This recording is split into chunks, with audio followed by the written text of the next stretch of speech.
3, 2, 1, ideme.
Nezlákni sa, zapípka.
Vieš, že sa ti to zdalo?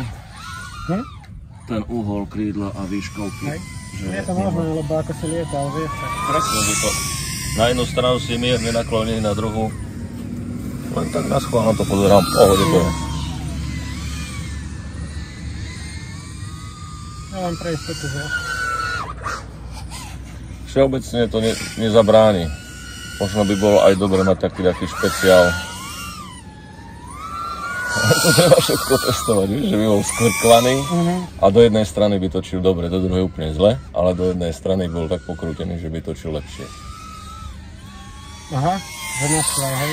No, že takto, že výškovka zadná troška ináč sklopená, trocha iné uhly. Na malých hádzadlách, čo ručne hádzajú, tak tam majú aj o milimeter iné krídla na jednej strane a na druhej a podľa toho... Hej, tak tam je ten oný háčik divný. Je? Bez háčika házadielka malé, čo to má 80 cm rozpätie.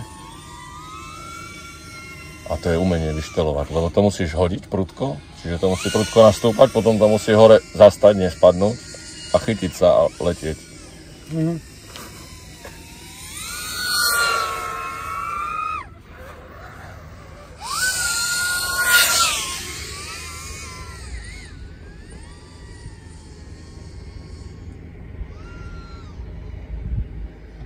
Dopiť si ďalšia baterka minus.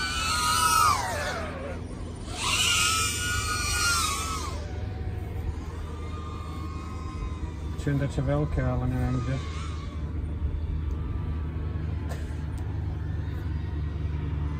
Vidíš dačo? Čo? Auto ide teraz spoza kriakov. Traktor, to som počul.